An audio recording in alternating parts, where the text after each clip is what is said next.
Hello everyone and welcome to new class of GK.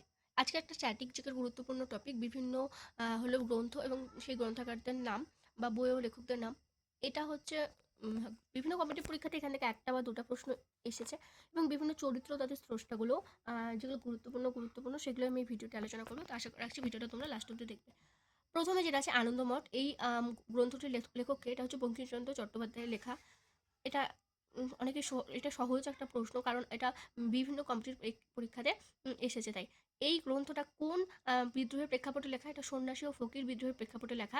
আর বন্দে মাতরম গান এই গ্রন্থেই হচ্ছে উল্লেখ পাওয়া যায়, বা বঙ্কিমচন্দ্র চট্টোপাধ্যায় এই গ্রন্থেই প্রথম বন্দে মাতরম গানটি মানে রচনা করেছিল। তারপর হচ্ছে শার্লক হোমস, এই স্রষ্টাকে আর্থার কোনান ডয়েল। তারপর দ্য রিপাবলিক, এটা প্লেটো, একটা দার্শনিক ফিলোসফার। তিনজন ফিলোসফার গুরুত্বপূর্ণ সেই সময় ছিল, প্লেটো, কার্ল মার্কস, আরেকজন হলো ছিল, তার মধ্যে হলো প্লেটোর লেখা বইটার নাম দ্য রিপাবলিক।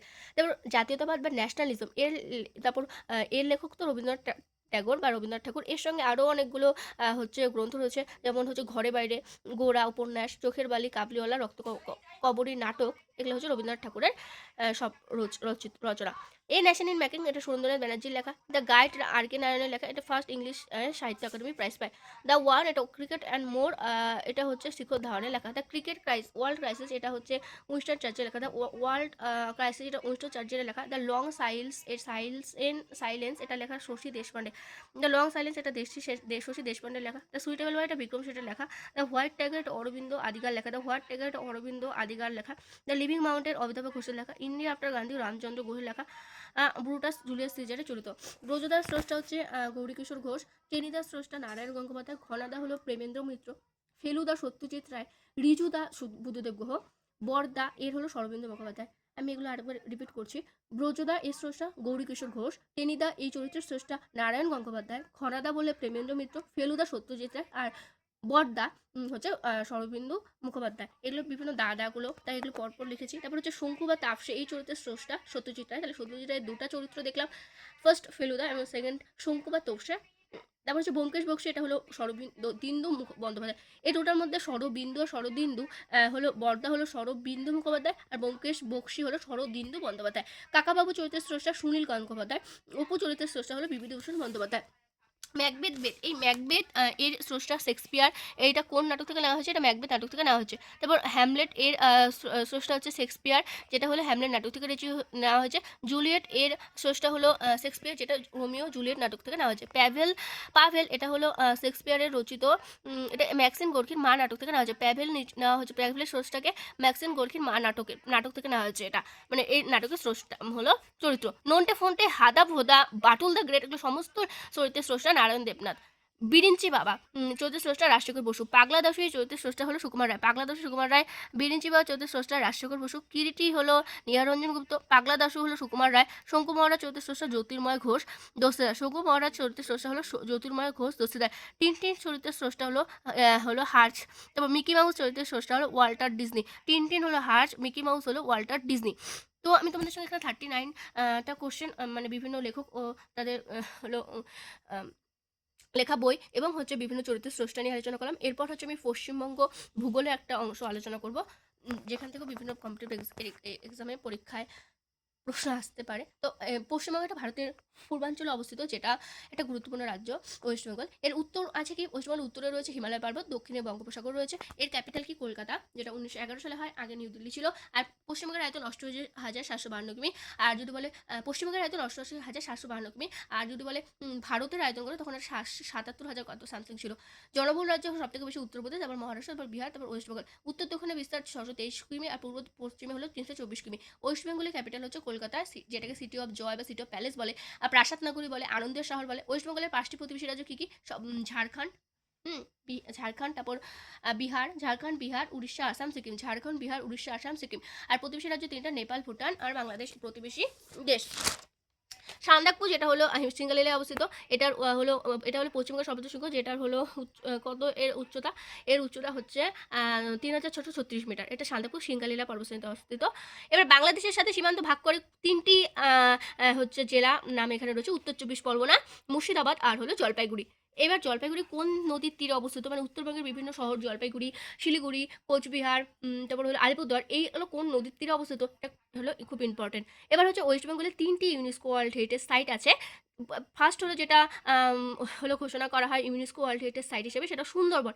এই সুন্দরবন হচ্ছে একটা গুরুত্বপূর্ণ স্থান, যেটা দক্ষিণ চব্বিশ পরগনায় অবস্থিত। আমাদের যে হলো মানে বৃহত্তম আয়তনের হিসাবে হলো বৃহত্তম জেলা দক্ষিণ চব্বিশ পরগনা, সেখানে অবস্থিত এই সুন্দরবন। সুন্দরবনে হলো রামসার সাইট হিসেবে হলো এটা খ্যাত। তারপর ম্যানগ্রোভ উদ্ভিদের জন্য এটা তারপর হচ্ছে এটা ন্যাশনাল পার্ক, তারপর হচ্ছে টাইগার রিজার্ভ, তারপর ইউনেস্কো হেরিটেজ সাইট, তারপর হচ্ছে রামসার সাইট, এগুলো সমস্ত সুন্দরবন একটা হলো মানে একটা গুরুত্বপূর্ণ একটা বলতে পারো বিষয় সুন্দরবন জায়গাটা। তারপর দার্জিলিং, এটা 1999 সালে ইউনেস্কো ওয়ার্ল্ড হেরিটেজ সাইটের মর্যাদা পায়। সুন্দরবন হলো 1987 সালে। আর শান্তিনিকেতন যেটা হলো লাস্ট 2023 সালে পায়। এবার বাংলার দুঃখ বলা হয় দামোদর নদীকে, যেটা হলো পশ্চিমবঙ্গের পশ্চিমাংশ দীর্ঘতম নদী বা মালভূমি অঞ্চলের দীর্ঘতম নদী। বিহারের দুঃখ বলা হয় কোশি নদীকে। আয়তনে বড় জেলা দক্ষিণ চব্বিশ পরগনা, আবার যদি জনসংখ্যায় বেশি বলে তাহলে হবে উত্তর চব্বিশ পরগনা। এবার কোন নদী হিমালয় থেকে উৎপন্ন হয়েছে, সেখানে হবে সিকিমের জেমু হিমবাহ থেকে উৎপন্ন হয়েছে তিস্তা নদী। আর তোর্সার উৎপত্তি চুম্বু উপত্যকা থেকে, তিস্তা সিকিমের জেমু হিমবাহ থেকে, আর তোর্সা হলো চুম্বি উপত্যকা থেকে। সুন্দরবন ম্যানগ্রোভ জাতীয় বনাঞ্চল, কারণ এখানে ম্যানগ্রোভ উদ্ভিদ দেখা যায়, যাদের হচ্ছে লবণাম্ব উদ্ভিদও বলা হয়, লবণাক্ত মাটিতে হলো জন্ম নেয়। এর উদাহরণ ম্যানগ্রোভ উদ্ভিদের কতগুলো উদাহরণ: সুন্দরী, গোরান, গেওয়া, গোলপাতা, হোগলা। এদের হচ্ছে কি একটা বৈশিষ্ট্য রয়েছে, এরা হলো এদের জরাও এরা জোয়ারু অঙ্কুরোদ্গমের মাধ্যমে হলো কি বলে জনন বংশবিস্তার করে। তারপরে এদের ঠেসমূল দেখা যায়, মানে শ্বাসমূল প্রতিকূল অভিকর্ষবর্তী চলন দেখা যায়, এগুলো এদের হচ্ছে মূল বৈশিষ্ট্য। আর এই সুন্দরবন ম্যানগ্রোভ উদ্ভিদ বনের সুন্দরী গাছের প্রাচুর্যতার জন্যই কিন্তু এই স্থানটির নাম হয় সুন্দরবন, এটাও আসে। এবার রাঢ় কাকে বলে? রাঢ় হলো পশ্চিমের মালভূমি অঞ্চলকে রাঢ় বলে। আর যদি বলে ভারতের রুট, সেক্ষেত্রে হবে হলো দুর্গাপুরকে বলে। তারপর পশ্চিমবঙ্গের কোন জেলায় সবথেকে চা চাষ করা হয়? দার্জিলিংয়ে চা চাষ করা হয়। আর দার্জিলিংয়ের চা খুব বিখ্যাত। এই দার্জিলিংয়ের চাই প্রথম জিআই ট্যাগ পায়, সেটা হচ্ছে 2004 থেকে 5 সাল এই সময়টাতে পায়। আর আবার যদি বলে কোন রাজ্যে চা বেশি উৎপন্ন হবে, তাহলে আসামে। আর যদি বলে চা গবেষণাগার কোথায় অবস্থিত, তাহলে হবে হচ্ছে আসামের জোরহাটে। এবার কফি যদি বলে কোন রাজ্যে প্রথম উৎপাদন শুরু হয়, বা কোন রাজ্যে সব থেকে বেশি কফি উৎপাদন হয়, সেটা হবে কর্ণাটক। আর কফি গবেষণাগার আছে হলো কর্ণাটকের চিকমাগলুরে। এবার হলো নেওড়াভ্যালি জাতীয় উদ্যান, এটা কালিম্পংয়ে আছে। সিঙ্গালেলা জাতীয় উদ্যান, এটা হলো দার্জিলিংয়ে। পশ্চিমবঙ্গের টোটাল জাতীয় উদ্যান বা ন্যাশনাল পার্ক আছে 6টি। আবার যদি বলে টোটাল ভারতবর্ষে কটি আছে, টোটাল ভারতবর্ষে আছে হলো 106টি। পশ্চিমবঙ্গে 6টি কী কী? ফার্স্ট হলো সুন্দরবন আসবে, যেটা দক্ষিণ চব্বিশ পরগনায়। সেকেন্ডলি হলো গরুমারা, যেটা জলপাইগুড়িতে। বক্সা জাতীয় উদ্যান আলিপুরদুয়ারে। তারপর হচ্ছে গরুমারা, জলদাপাড়া। তারপর হলো গরুমারা, জলদাপাড়া, বক্সা। গরুমারা জলপাইগুড়িতে, জলদাপাড়া আর বক্সা, এই দুটো আলিপুরদুয়ারে। 4টা হলো। 5 নম্বর হচ্ছে নেওড়াভ্যালি, যেটা কালিম্পংয়ে। আর সিঙ্গালিলা আছে দার্জিলিংয়ে। এই 6টা হলো পশ্চিমবঙ্গের জাতীয় উদ্যান। এরপর হচ্ছে কয়লার জন্য বিখ্যাত রানীগঞ্জ। এবার প্রজেক্ট টাইগার লঞ্চ করা হয় কবে? 1973 সালে প্রজেক্ট টাইগার বা ব্যাঘ্র প্রকল্প, এটা লঞ্চ করা হয়। টোটাল টাইগার রিজার্ভ আছে 58টি। এবার সব থেকে বেশি টাইগার রিজার্ভ কোথায় আছে? এটা মধ্যপ্রদেশে। কারণ আমরা জানি যে হলো যদি বলে আয়তন হিসাবে বা in terms of area, Madhya Pradesh has largest forest cover. আবার যদি বলে ইন টার্মস অফ পার্সেন্টেজ, শতকরা অনুযায়ী কোন রাজ্যে সব থেকে বেশি টাইগার রিজার্ভ বনভূমি আছে, ফরেস্ট কভার, সেক্ষেত্রে হবে হচ্ছে মিজোরাম। কত পার্সেন্ট? 84.08% এরকম হবে। আর তাই যেহেতু মধ্যপ্রদেশে বনভূমির পরিমাণ বেশি, তাই সেখানে টাইগার রিজার্ভটা বেশি থাকবে, এটাই স্বাভাবিক। তাই মধ্যপ্রদেশের টাইগার রিজার্ভ আছে টোটাল 58টি। ওয়েস্ট বেঙ্গলে 2টা টাইগার রিজার্ভ আছে, একটা বক্সা, একটা সুন্দরবন দক্ষিণ চব্বিশ পরগনাতে, বক্সা হলো আলিপুরদুয়ারে।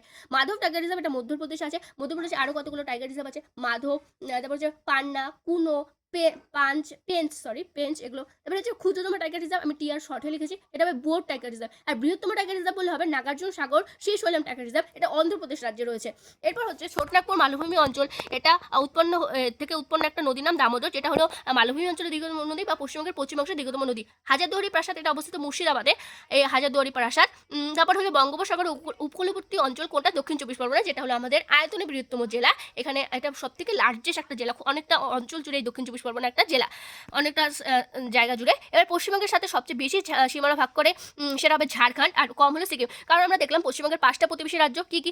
ঝাড়খণ্ড, সিকিম, উড়িষ্যা, আসাম, বিহার। তার মধ্যে বেশি হলো ঝাড়খণ্ড, কম হলো সিকিম। আর পশ্চিমবঙ্গের প্রতিবেশী দেশ বলতে 3টা, নেপাল, ভুটান, বাংলাদেশ। তার মধ্যে হলো বাংলাদেশের সঙ্গে বেশি সীমানা ভাগ করে, নেপালের সঙ্গে কম। এবার হচ্ছে 27 নম্বর, সর্বনিম্ন বৃষ্টিপাত হয় পুরুলিয়া জেলাতে। কারণ আমরা জানি পুরুলিয়ার ময়ূরেশ্বরকে বলা হয় হচ্ছে শুষ্কতম স্থান। আবার যদি বলে আর্দ্রতম স্থান কোনটা, তাহলে হবে হলো মৌসিনরাম এটা হবে। আচ্ছা, সুন্দরবনে লবণাক্ত কাদামাটি দেখা যায়, এটা আগেই বললাম।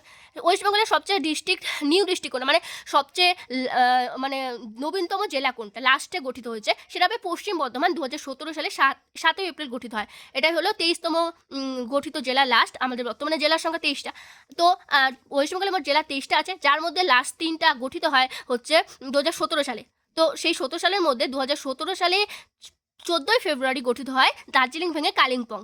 আবার 2017 সালে 4ই এপ্রিল গঠিত হয় ঝাড়গ্রাম হলো জেলা, এবং 2017 সালে 7ই এপ্রিল গঠিত হয় হচ্ছে পশ্চিম বর্ধমান। তাই এটা নিউলি হলো ক্রিয়েটেড ডিস্ট্রিক্টের মধ্যে হচ্ছে এখন অন্যতম, সেটা হলো পশ্চিম বর্ধমান। এটাই 23তম জেলা। এবার এই যে 14 ফেব্রুয়ারি কালিম্পং হয় দার্জিলিং ভেঙে, আর 4ই এপ্রিল 2017 সালে গঠিত হয় ঝাড়গ্রাম। পশ্চিমবঙ্গের পূর্বে অবস্থিত আসাম, বাংলাদেশ, এগুলো বরাকরকোনা, দামোদরের উপনদী, হিমালয় পর্বতের পাদদেশ অঞ্চল কি নামে পরিচিত? তরাই আর ডুয়ার্স। এই হিমালয় পর্বতের পাদদেশে যে হলো তিস্তার দুটা ভাগ, তিস্তা নদী ভাগ করেছে পূর্ব আর পশ্চিম। তার পূর্ব ভাগটাকে বলে ডুয়ার্স, আর পশ্চিম ভাগটাকে বলে তরাই। ডুয়ার্স কোন ভাগটা? ডুয়ার্স হচ্ছে জলপাইগুড়ি পার্টের অংশটা, আর তরাই হলো ওই দার্জিলিংয়ের অংশটা, যেটা হচ্ছে উঁচু।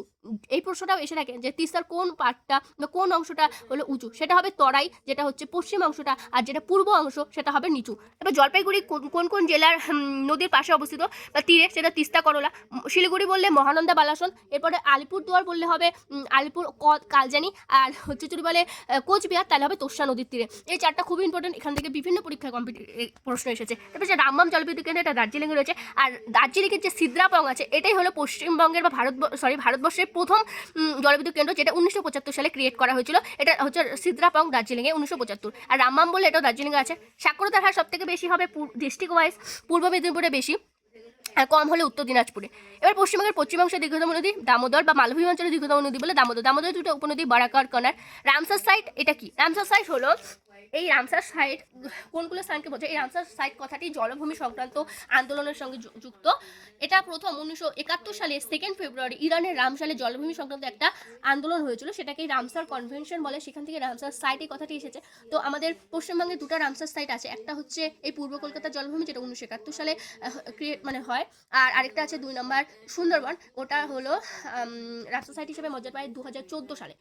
না, 2014 কি 19 সালে, 2019 সালে। এই দুটোই হলো পশ্চিমবঙ্গের রামসার সাইট। এবার এই যে দার্জিলিং সিদ্ধাপং প্রথম জলবিদ্যুৎ কেন্দ্রটা বললাম। শুষ্কতম স্থান বলে বীরভূমে ময়ূরেশ্বর হবে।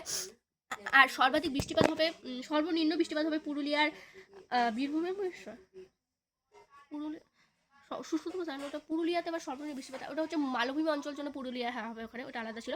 এবার হচ্ছে বিভূতিভূষণ বন্যপ্রাণীটা কোথায় অবস্থিত? এটা হচ্ছে উত্তর 24 পরগনায় আছে। উত্তর 24 পরগনার আমরা আরেকটা কি বললাম, এখানে জনসংখ্যা বেশি। এবার তামাক বেশি হয় কোচবিহারে, আমরা জানি জেলা হিসেবে তামাক কোচবিহারে খুব বেশি উৎপন্ন হয়।